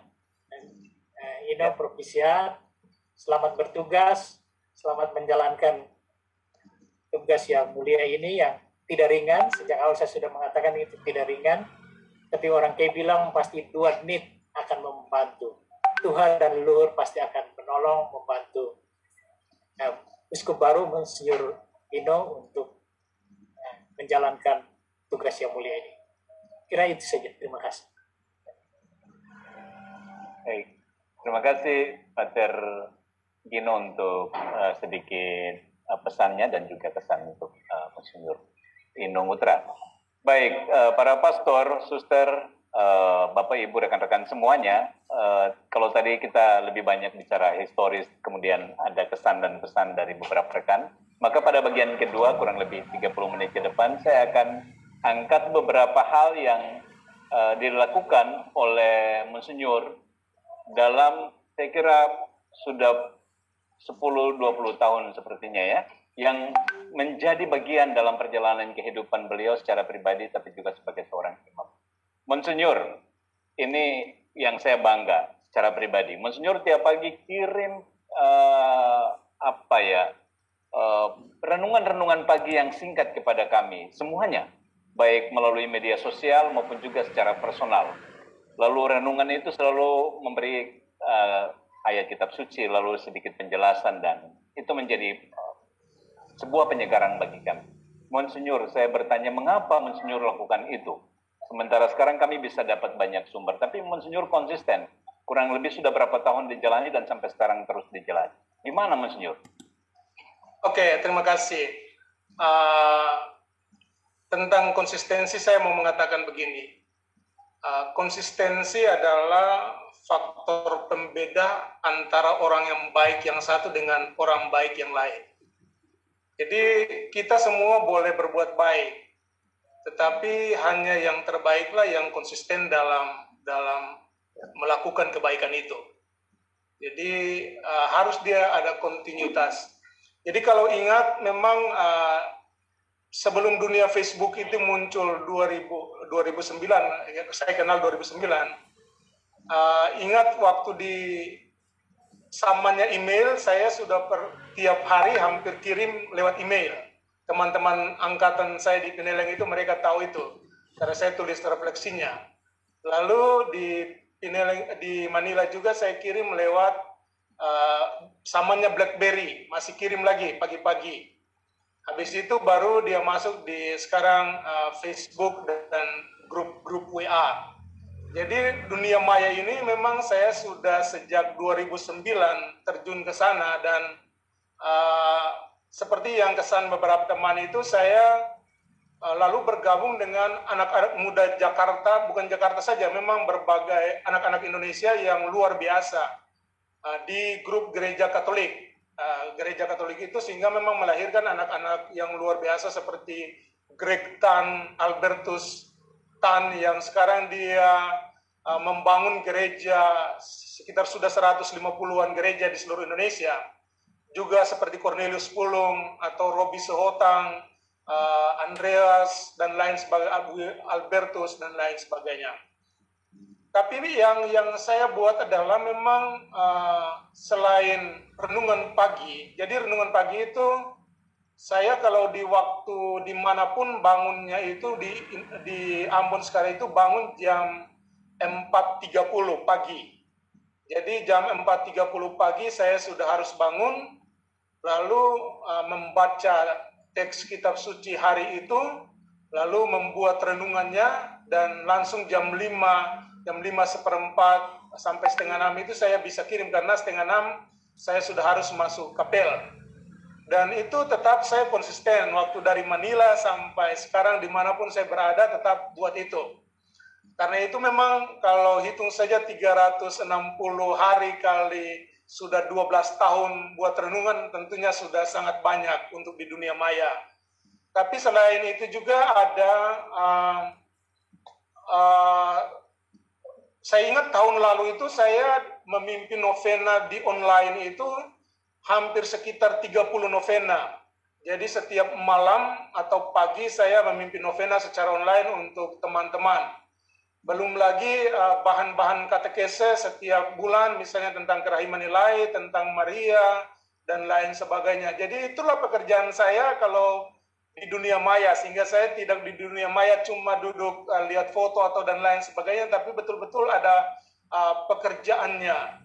Dan ini juga mungkin Tuhan memakai cara itu untuk ketika berita untuk pengangkatan uskup juga dilakukan secara online lewat Zoom meeting. Tapi yang lebih menarik dari saya adalah memang tentang apologetik. Karena memang saya belajar dari teman-teman muda di grup GKI itu, mereka tidak secara formal, mereka tidak belajar tentang dokumen-dokumen konsili dan lain sebagainya, tetapi hampir semua diskusi yang mereka buat dengan orang beragama lain maupun sesama Katolik, mereka selalu menunjukkan dokumen-dokumen konsili dan KGK dan lain sebagainya, kitab hukum kanonik. Karena itu memang saya mempunyai ketertarikan sendiri, sehingga memang di dunia maya seperti yang Bung Sales bilang tadi, saya bisa bahasa halus, tapi juga bisa agak keras dan kasar memang ketika orang membanner, sehingga saya ingat sampai sedikit tidak enak dengan Mr. Budi teman tingkat saya. Memang sampai sekarang dia belum menyapa saya juga belum menyapa, karena memang ketika pulang dari Tanah Suci saya bilang, oh tidak ada gereja-gereja Protestan satupun di Tanah Suci sana. Memang itu sedikit kasar, ya mau bilang arogan juga, tetapi bagi saya kadang kebenaran itu harus diungkapkan. Walaupun memang beliau menegur saya karena caranya. Oke, saya terima itu. Jadi memang di dunia maya saya tidak orang baru lagi. Hampir setiap hari saya pasti duduk di dunia maya. Tapi justru disinilah juga saya melakukan karya-karya yang bagi saya sangat luar biasa. Karena itu misalnya pada gempa bumi baru-baru itu saya hampir melayani anak-anak Muslim dan Kristen di kota Ambon dan sekitarnya itu hampir ribuan anak. Jadi kita pergi ke daerah-daerah Muslim. Bulan-bulan terakhir ini juga saya pergi ke daerah-daerah terpencil dan lain sebagainya. Nanti tanggal 20 ini juga saya membawa mahasiswa STPAK sekitar 24 orang untuk turun, karena bagi saya tidak hanya mereka mendapatkan ilmu, tetapi harus praktek di lapangan, harus mereka punya keahlian tersendiri, menerapkan ilmu itu dalam kehidupan sehari-hari. Jadi untuk dunia maya memang saya, kalau memang mau bilang bahwa di dunia maya saya punya umat paling banyak, lintas paroki, lintas keuskupan, lintas negara juga ada, karena sampai sekarang juga saya masih memberikan renungan rutin kepada gereja Keuskupan Keningau lewat rekaman. Jadi setiap bulan satu kali saya merekam lalu saya kirim ke sana. Tapi juga dengan begitu lalu saya punya banyak teman memang di dunia maya. Itu Simon yang pengalaman di dunia maya. Baik, terima kasih Monsinyur. Sebenarnya beberapa bagian yang perlu kita gali lebih mendalam sih dari soal penggunaan dunia maya. Saya merasa Monsinyur itu salah satu yang paling konsisten dari dulu sampai sekarang ya. Saya ikuti karena Monsinyur selalu kirim juga ke Facebook maupun juga ke WA secara personal itu.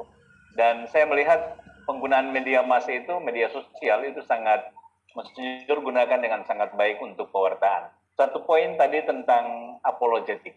Ini menarik juga karena saya baca beberapa kali Monsinyur menulis dengan sangat keras kepada tokoh agama tertentu tentang penggunaan kata pastor misalnya, atau juga tentang kritik kepada gereja Katolik.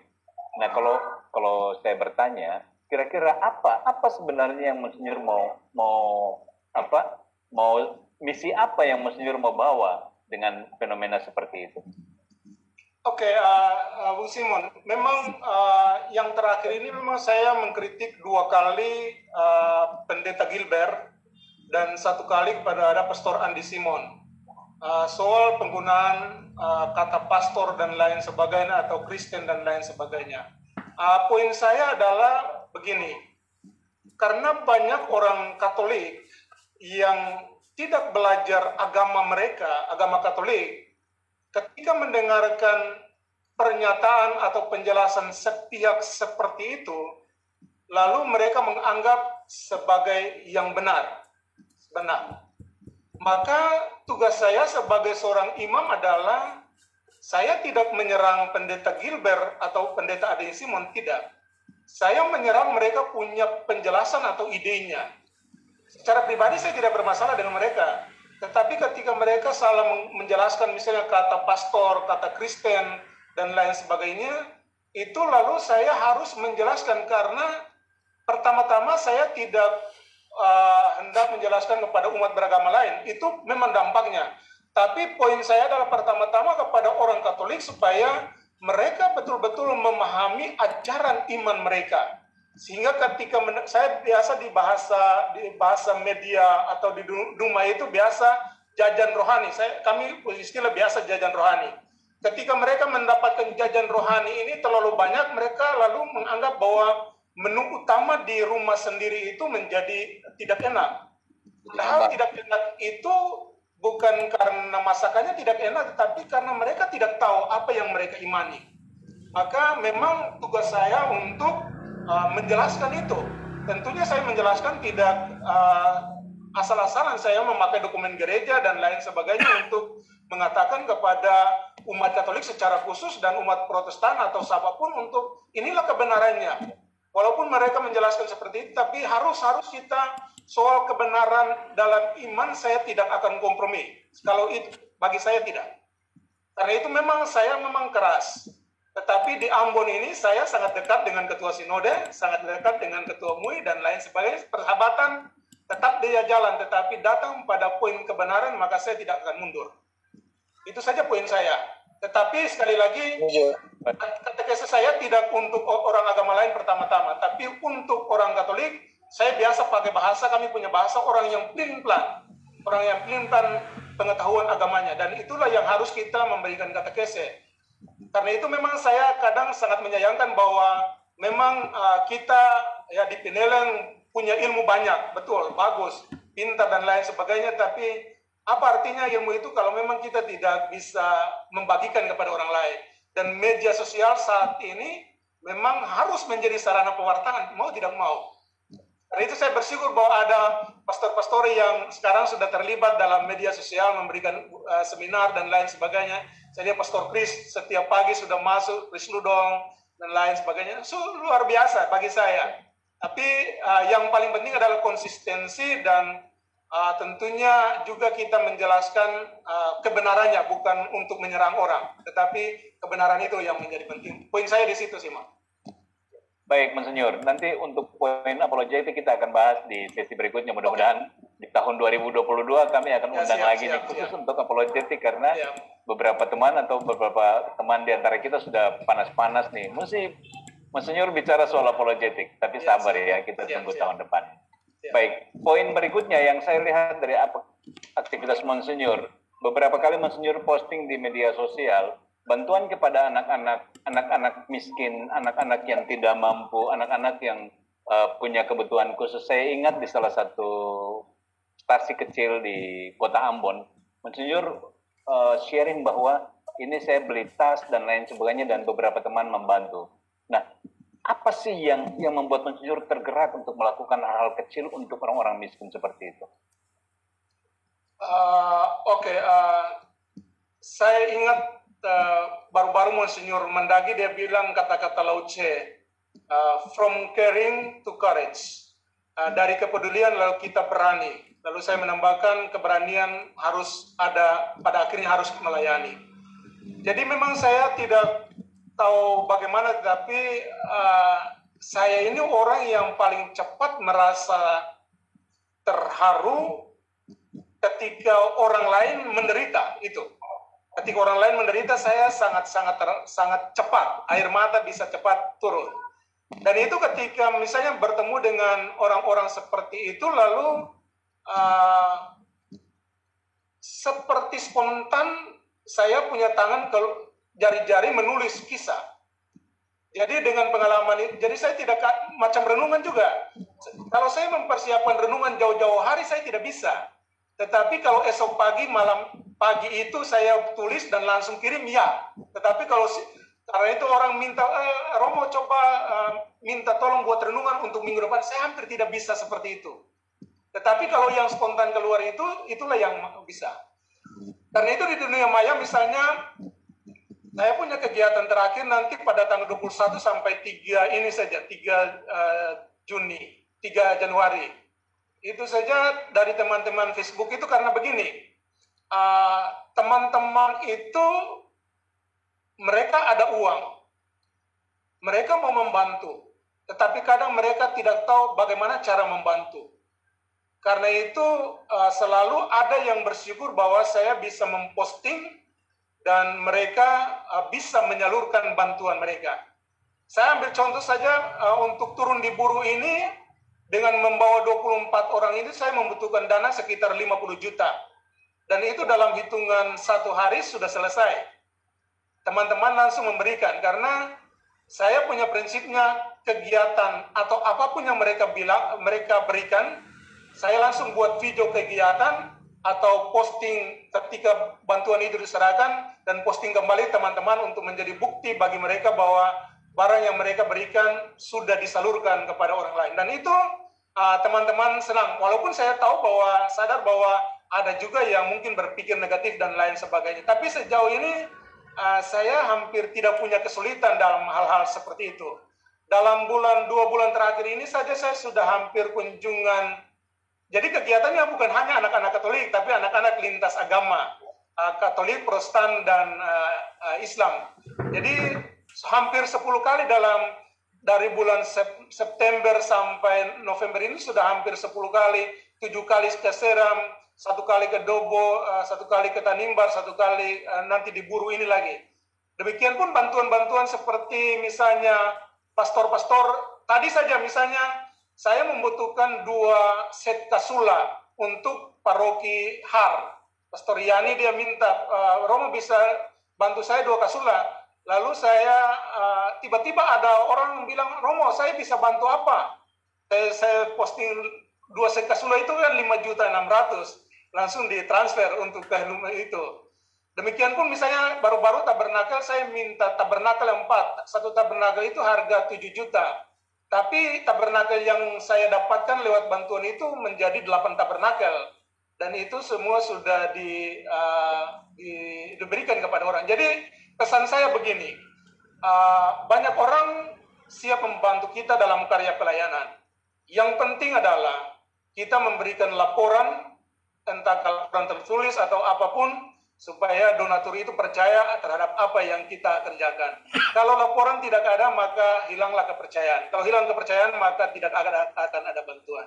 Saya kira itu yang mendorong. Tapi yang paling mendorong saya adalah memang saya macam tidak bisa tidur tenang kalau saya mengabaikan orang yang menderita. Itu saja. Jadi ketika berhadapan dengan orang yang menderita, kalau saya belum bantu itu, saya tidak akan tenang. Itu saya yang mendorong saya, Simon. Ya. Baik, terima kasih Monsinyur untuk refleksi terkait dengan hal yang terakhir itu ya. Bagaimana tidak merasa tenang kalau lihat orang menderita. Dan itu sangat kena dengan kondisi yang Monsinyur lakukan. Dan banyak orang tergerak juga untuk membantu karena karya-karya nyata yang Monsinyur sudah gagas dan sudah lakukan selama beberapa tahun terakhir ini. Monsinyur, hobi rutin masih jalan kah?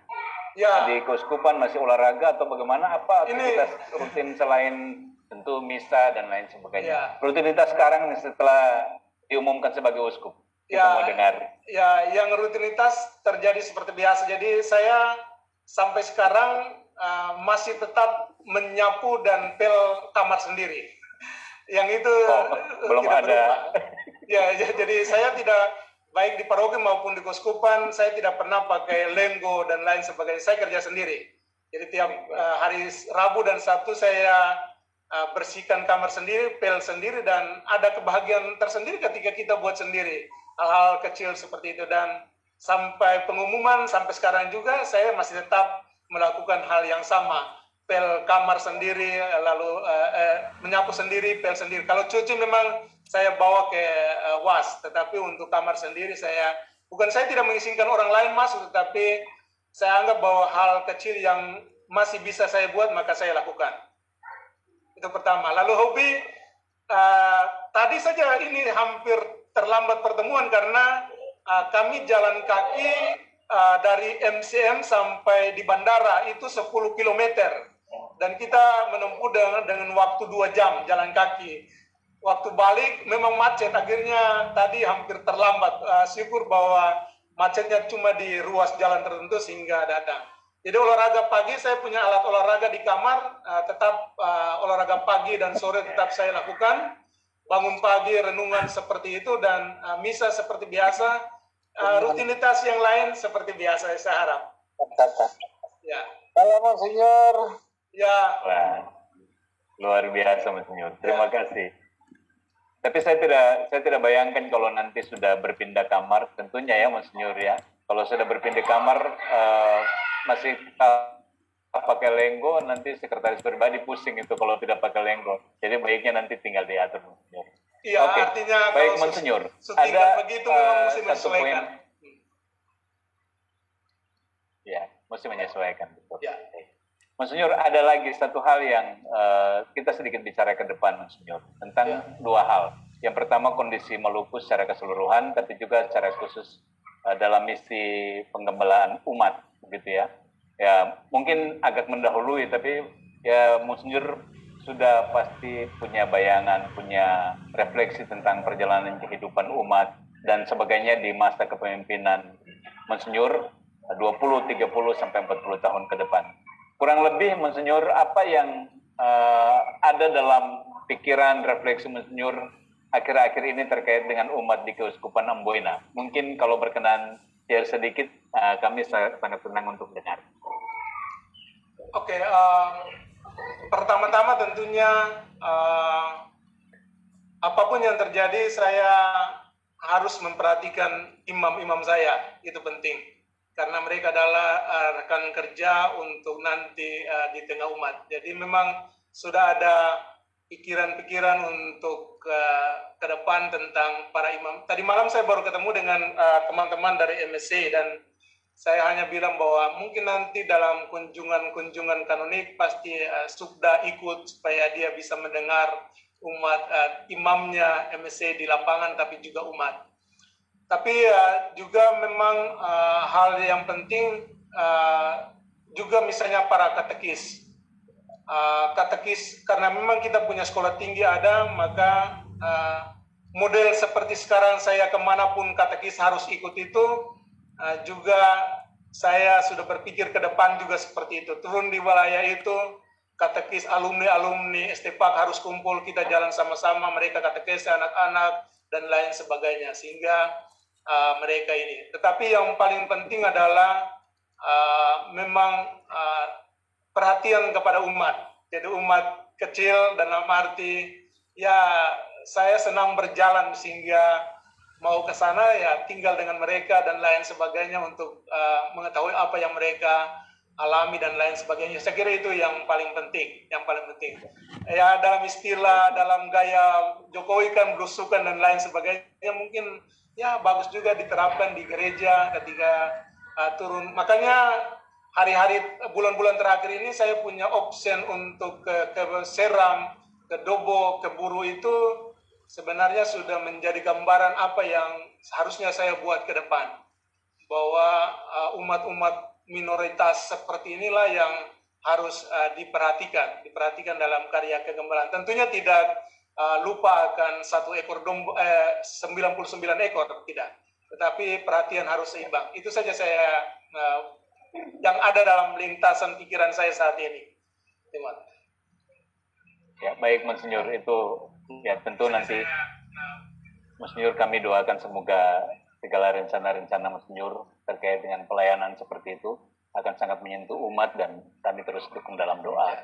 Monsinyur, hal yang terakhir sebenarnya yang saya mau tanyakan terkait dengan tentu konteks Keuskupan Amboina dalam konteks Provinsi Maluku, berarti dalam hubungan dengan pemerintah, tapi juga dikenalkan ada 3 tungku adat, 3 tungku ya, kepemimpinan 3 tungku, pemerintah dan juga tokoh-tokoh adat, lalu tokoh agama secara khusus untuk Katolik.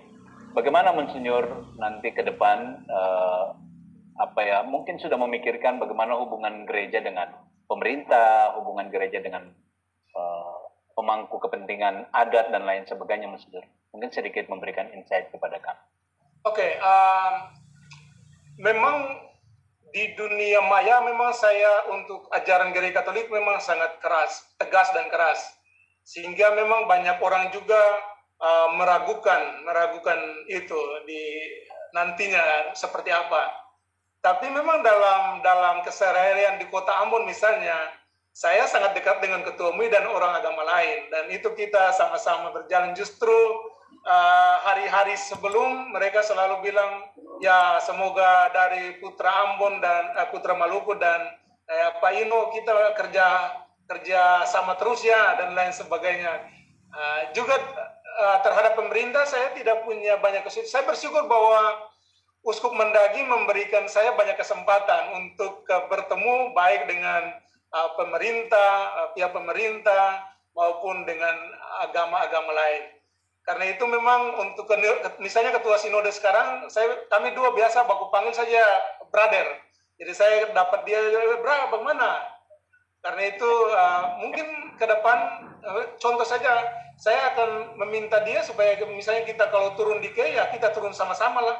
Untuk ketua sinode dengan uskup kita jalan sama-sama dengan ketua MUI. Mungkin itu karena memang kita harus mulai dari atas. Kalau memang kita ingin supaya yang di bawah tertib, maka kita harus tunjukkan di atas.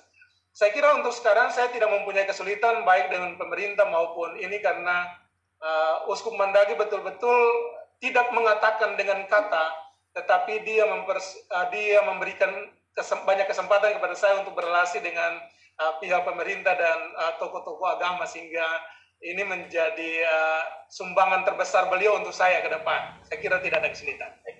Ya. Baik. Terima kasih banyak Monsinyur untuk sharing tentang 2 hal itu ya, tentang gereja dan juga tentang hubungan dengan pemerintah dan agama lain. Monsinyur, saya minta waktu lagi 5 menit ke depan karena saya mau berikan kesempatan kepada 3 peserta di antara kita itu boleh resen bertanya langsung kepada Monsinyur. Pertanyaannya baiknya pendek-pendek saja, ya. Pertanyaan yang simple, jangan terlalu memberatkan juga karena Monsinyur belum menyiapkan secara sangat baik tentang konsep 5 tahun ke depan atau sesudah pentabisannya. Dari Abang Pit, kemudian Bro Heri, dan kemudian siapa lagi? Saya tunggu 1 orang lagi, boleh resen. Oh, Bro Titus, baik, 3 orang. Silakan. Sales tadi sudah ya, jadi Bro Sales nanti kesempatan lain akan bicara. Abang Pit, silakan. Singkat. Terima kasih, Bro Simo, selaku Ketua IKAL juga. Saya tidak bilang apa-apa selain atas nama IKAL STVSP di Maluku. Sekali lagi kami sampaikan profisiat untuk Monsinyur. Saya kira tadi hanya disebut imam, katekis, dan yang lain-lain, tapi saya harap juga jangan lupa IKAL STVSP di Maluku juga. Saya kira ini kekuatan baru yang akan bisa sangat berguna untuk Monsinyur ke depan. Kita punya basis di KI dan di Tanimbar, ya, di Ambon sedikit, di Maluku Utara sedikit. Nah, basis di Maluku Tenggara dan Tanimbar kalau dikelola dengan baik, saya kira apalagi dalam konteks perubahan sosial politik ke depan, ekonomi, apalagi hadirnya blok Masela ini akan sangat membawa dampak besar untuk wilayah Tenggara. Jadi saya kira memang Ketua IKAL Maluku, tapi kebetulan saya berkedudukan di Tanimbar, jadi akan sangat jarang ketemu dengan Monsinyur, tapi saya harap kalau Monsinyur lagi datang ke Tanimbar, saya kira kita akan ketemu, saya akan datang beraudiensi, atau kebetulan lagi perjalanan dinas ke Ambon, saya akan datang beraudiensi dan bercerita untuk juga kiprah IKAL STVSP ke depan. Itu saja yang saya mau bilang. Profisiat sekali lagi, kami siap mendukung Monsinyur ke depan. Itu saja, terima kasih. Oke, terima kasih Abang Pit untuk harapannya ya. Mudah-mudahan IKAL alumni STVSP juga semakin kuat ya di Maluku dan juga seluruh Indonesia. Bro Heri, silakan. Baik, terima kasih. Selamat malam. Minta maaf, videonya memang lagi gangguan, jadi tidak bisa. Saya coba-coba setel terus, tapi tidak bisa. Pertama-tama, profisiat untuk Monsinyur. Ya. Saya bangga dengan beliau ini sudah lama sekali kan. Beliau sejak saya juga terjun di media sosial, walaupun kita tidak kontak secara pribadi, tapi renungan-renungan, isi apologetiknya itu menjadi kekuatan. Kali itu ada banyak pertanyaan juga itu, dan kali saya merujuk pada beliau. Copy paste terus kirim ke orang-orang yang masih bingung gitu. Tapi itu luar biasa. Itu model pelayanan lewat digital. Mungkin para imam masih memikirkan caranya bagaimana, tapi Monsinyur Ino sudah memulai. Itu luar biasa menurut saya. Ini memang zaman yang memang memaksa kita untuk memakai dunia teknologi informasi untuk mewartakan kewartaan. Itu terima kasih banyak Monsinyur. Saya salut dengan itu, luar biasa. Cuman salah satu juga itu Monsinyur Master Kopong. Nah itu mereka ya, itu saya teman-teman saya kebetulan. Nah itu luar biasa Monsinyur. Saya satu orang yang salut dengan itu, karena ya kita kalau khotbah di gereja, khotbah di mimbar itu sudah biasa, tapi di dunia maya itu kan semua orang lihat, semua orang baca. Itu luar biasa itu. Iya. Jadi profesiat Monsinyur. Saya sedikit tergelitik sharing Monsinyur dari keluarga. Memang saya masuk Pineleng itu saya kurang tinggal dengar nama saja, Monsinyur so tak bisa so tugas. Tapi dengar jejak itu dari Abang Sales, dari Yani Rasu, pokoknya itu dengar. Itu. Saya sedikit tergelitik ya. Abang Simon ini terakhir ini. Saya mungkin beliau belum tabisan ya. Bulan April nanti ya. Mudah-mudahan semuanya tanggal 23. Siap Monsinyur, mungkin tidak hadir tapi kami selalu mendoakan. Saya sedikit tergelitik untuk kira-kira apa moto tabisan ya? Atau logo atau apa? Saya berintegrasi ini Maluku dengan keadaan begitu kan, itu musuh dari permenungan. Terus misinya apa, visionnya apa baru. muncul logo. Sedikit mungkin ini melangkahi, tapi saya karena tidak tahan, jadi saya tanya saja Monsinyur. Terima kasih. Ya. Oke. Dan ya. Silakan kalau Monsinyur tidak mau jawab juga nggak apa-apa karena masih perlu waktu. Atau ya maksudnya boleh juga. Iya, tapi memang saya dalam pikiran saya adalah kelanjutan dari apa yang Monsinyur mendaki. Jadi nil nisi Christum, tidak ada sesuatu yang selain Kristus. Lalu kalau su bilang akan no mesti pergi itu. Oh, menarik itu Monsinyur. Menarik itu Monsinyur. Luar biasa. Jadi gabungan melanjutkan yang ada dan tapi lebih bilang akan jadi pergi. Nah, luar biasa. Kalau su percaya Pak Kristus, kalau cuma Kristus yang ada di torong PHT no harus pergi no kalau dibilang sesuatu. Hebat, luar biasa. Setahu kita. Ini pancingan Harry ini bikin jadi buka. Tapi Monsinyur kita tahu beliau memang gitu.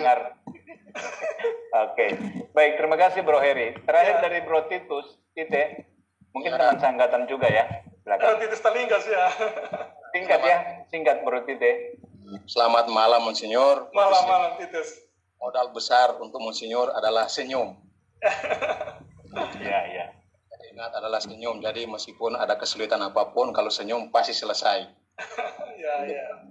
Kedua, mungkin harapan. Iya. Ampun kenal salah satu daerah untuk kebencanaan ya. Lalu kedua rawan teroris. Jadi kalau usul kedepannya mohon gereja lebih dekat ke BNPB dengan BNPT karena nanti dari sana akan banyak informasi-informasi yang saya kira berguna untuk Monsinyur ke depannya. Itu saja sih Monsinyur. Terima kasih. Terima kasih banyak Titus. Ya. Oh, kalau soal itu Kak Titus bisa kasih informasi itu. Iya, itu sudah. Subilang DP orang. Nanti di kesempatan lain ya. Iya.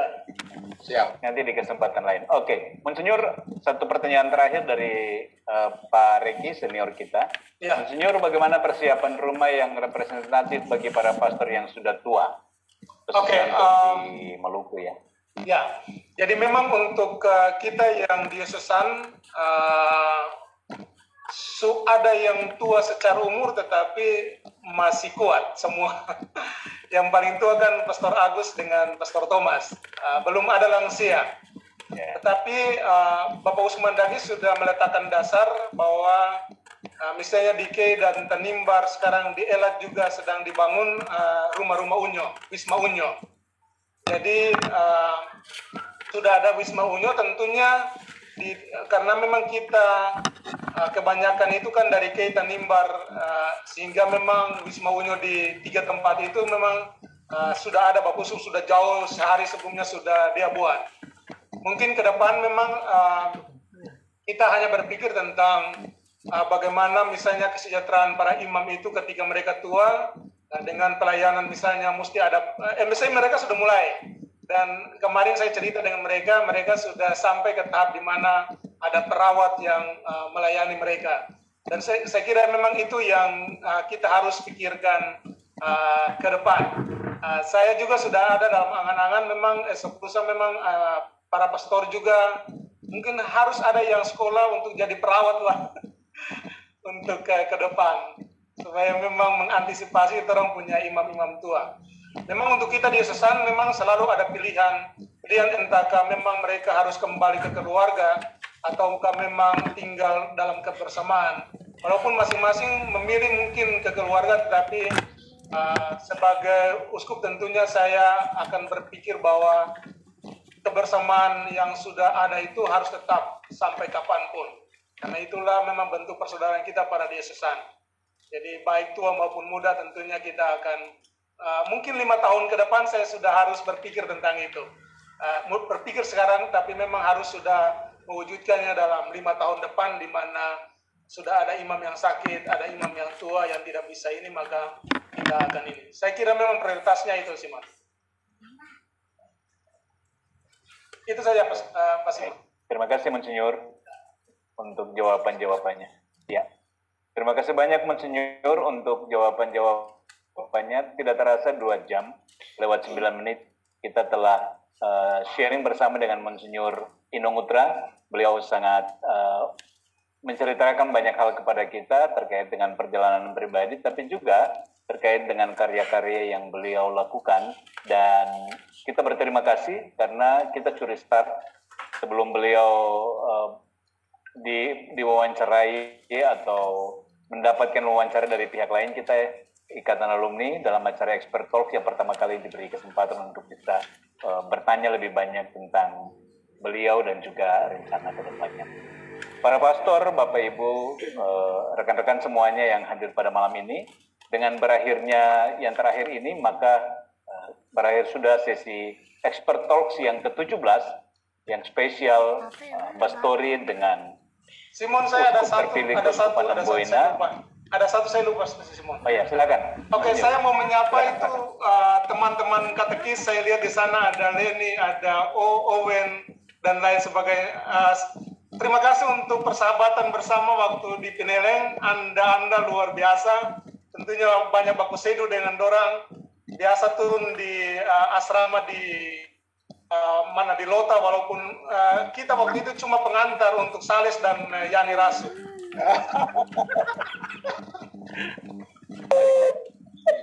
Iya, dorang tukang batulangan tuh, Monsinyur. Ada Pak Yami. Jaga-jaga Itu saja. Saya tidak. Katekis, terima kasih banyak. Jadi Monsinyur DP bodyguard. Iya, kita bodyguard. Kita ya, betul. Tanya Pak Owen, tanya Pak dan lain-lain. Recording stopped. Viral itu Monsinyur, Foto viral itu, Recording in progress. Jam pulang asrama. Itu saja, Simon. Ya, baik Monsinyur. Mohon maaf tadi saya terlempar jadi nggak dengar. Tapi mudah-mudahan teman-teman katekis tadi khusus oleh Monsinyur bisa mendengarkan secara langsung. Bapak Ibu, rekan-rekan para pastor, suster yang sempat hadir, terutama Monsinyur, kami mengucapkan banyak terima kasih untuk